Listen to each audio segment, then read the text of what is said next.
এত সুন্দর সুন্দর মাছ আর এত সুন্দর সুন্দর পাখি দেখে আজকে তো একেবারে মনটা খুশি হয়ে গেছিল। বন্ধুরা নমস্কার, আমি অভিষেক মদক রুদ্র, তোমরা দেখছো অভিষেক মদক রুদ্র ব্লগ। আমার ছোট্ট মাছের পুকুরে যে নতুন সদস্য এসছে, তো তোমাদের সাথে শেয়ার না করলে কি আমার মনটা খুশি হয় বলো? সেই জন্য বিশেষ করে এই ভিডিওটা করা। দেখো কত ছোট ছোট মাছের পোনা বাচ্চাগুলো হয়েছে, তো ওদেরকে একসাথে দেখার জন্য আমি না তাড়াতাড়ি করে ঘর থেকে খাবারটা নিয়ে আসলাম। আমি তো তখনও ভাবিনি যে এত কিছু দেখতে পাবো একবার, জানো। এই মাছের পুকুরের মধ্যে দিয়েছি খাবারটা, সবাই দেখো এক জায়গায় জড়ো হয়ে গেছে আর খাওয়া আরম্ভ করে দিয়েছে। এতগুলো যে বাচ্চা হয়েছে আমি না প্রথমে বুঝতেই পারিনি, যখন খাবারটা তখন দেখে তো একেবারে অবাক হয়ে গেছে, এত বাচ্চা হয়েছে মাছগুলোর। কিন্তু দেখো ঘড়ির কাঁটাটা আজকে থামছেই না, ওদেরকে যে শান্তি করে দেখবো তার উপায় নেই। আজকে আবার এক জায়গায় যাবো, তো তোমাদেরকেও নিয়ে যাবো অবশ্যই আমার সাথে। ওখানে তো গেলে তোমাদের মনটা একেবারেই খুশি হয়ে যাবে, আমারও হয়ে যায় যদি ওখানে গেলে। আমার পাখির খাবারগুলো অনেকদিন হলে শেষ হয়ে গেছে, কিছু কিছু খাবার আনতে হবে দোকান থেকে, সেই জন্যই পাখির দোকানে যাব। তো সেই কারণে কিন্তু আরো তাড়াহুড়ো করছি যে আজকে তাড়াতাড়ি করে খাবারগুলো দিয়ে দিই, তারপরে দোকানে যেতে পারবো। তো সকালবেলা প্রথমে আমি সফট ফুড গুলো দিব, সেই জন্য কিন্তু বাসনগুলো এই যে কলপারে নিয়ে আসলাম আর আস্তে আস্তে রেডি করে নিচ্ছি পরিষ্কার করে, যেগুলোর মধ্যে করে তাড়াতাড়ি করে সফট ফুড দিয়ে তারপরে আমি দোকান চলে যাব পাখির খাবার আনতে। আর কোন দোকানে যাচ্ছি, কি করে খাবার আনছি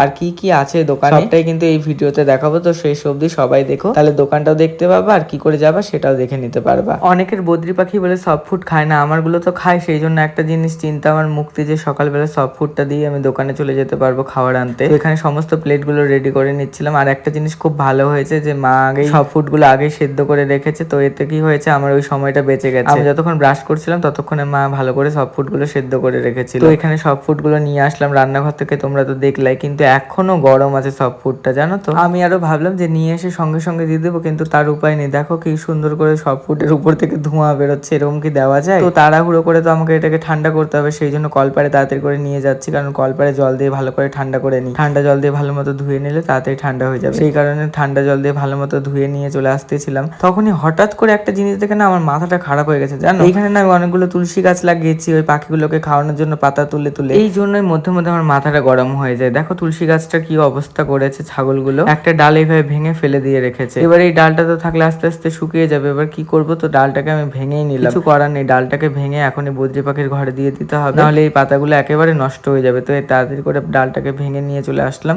এটাকে বদ্রি পাখির ঘরে ঢুকিয়ে দিই, বদ্রি পাখিগুলো তাহলে খেয়ে নিতে পারবে। আর এতগুলো পাতা একবারে তুলতে আর ডালটা ভাঙতে আমার খুবই কষ্ট হলো, খুব যত্ন করে গাছগুলো লাগিয়েছিলাম ওখানটায়। শুধু যে আমার বদ্রি পাখিগুলো তুলসী পাতা খায় তা কিন্তু একেবারে না, কুনুর ককাটেল সমস্ত ঘরগুলোর মধ্যে কিন্তু আমি তুলসী পাতা দিই, আরো খুব আদর করে এই পাতাগুলো খেয়ে থাকে। আর এখানে কলোনিটার মধ্যে যদি গোটা ডালটা দিয়ে দিই তাও মনে হবে যে কম হয়ে যাবে পাখিগুলো। দেখো পাতাটা ধরতে কেমন কাছে চলে এসছে খাওয়ার জন্য, তো আমি বেশি ওদেরকে আর সাতালাম না, তাড়াতাড়ি করে ডালগুলো ভেঙে দিয়ে দিলাম। আমাকেও তো আবার দোকানে যেতে হবে খাবার আনতে ওদের জন্য, সেই জন্য তাড়াতাড়ি করে ঢুকিয়ে দিচ্ছিলাম ডালগুলো ভেঙে ভেঙে সমস্ত বদ্রি পাখির খাঁচার মধ্যে। ওদের খাঁচার মধ্যে দিতে যতক্ষণ সময়, ওদের কিন্তু খেতে সময় লাগে না। দেখো দেওয়ার সাথে সাথে কেমন হামলে পড়ছে সমস্ত বদ্রি পাখিগুলো তুলসী পাতার ডালটার মধ্যে, দেখো কেমন করে খাওয়া দাওয়া শুরু করে দিয়েছে, আবার মারপিটও শুরু করে দিয়েছে। মানে বদ্রি পাখিগুলো এত চঞ্চল প্রকৃতির হয়, মানে কোনো জায়গায় স্থির থাকে না। আমি তো হা করে ওদেরকে দেখা শুরু করে দিয়েছি, আর এদিকে যে আমাকে দোকানে যেতে হবে তার ততটুকু হুঁশ নেই আমার। তো তাড়াতাড়ি চলে আসলাম আর তাড়াতাড়ি করে সব ফুডগুলো এখন প্লেটের মধ্যে তুলে দিচ্ছি, কারণ সব ফুডগুলো ওদের ঘরের মধ্যে দিব তবে তো আমি যেতে পারবো, সেই জন্য তাড়াতাড়ি করে সব ফুডগুলো আস্তে আস্তে তুলে নিলাম সমস্ত প্লেটগুলোর মধ্যে। এবারে একে একে ঘরের মধ্যে দিয়ে দিব ওদের। আমি না সবসময় বড় পাখিগুলো থেকেই শুরু করি, তো প্রথমে কুনুর আর ককটেলকে খাবার দিয়ে দিই। আর এখানে কুনুরের ঘরে খাবার দেওয়াটা খুব রিস্কের, আর তার থেকেও বড় রিস্ক যাকে খাবার দেওয়া সেটাও দেখাচ্ছি দাঁড়াও। কুনুরগুলোকে দেওয়ার সাথে সাথে দেখো ওরা কি সুন্দর খাওয়া শুরু করে দিয়েছে। আর এখানে এখন ককটেলের পালা, তো ককটেলের ঘরের মধ্যে কিন্তু খাবার দিয়ে দিলাম, আর বদ্রি পাখির কলোনি থেকে সমস্ত খাবারের বাটিগুলো বের করে এবার আস্তে আস্তে খাবারগুলো ঢুকিয়ে দিচ্ছিলাম ওদের ঘরে। যতক্ষণে ওরা সকালে ব্রেকফাস্ট করবে ততক্ষণে আমি দোকান থেকে চলেও আসতে পারবো। আর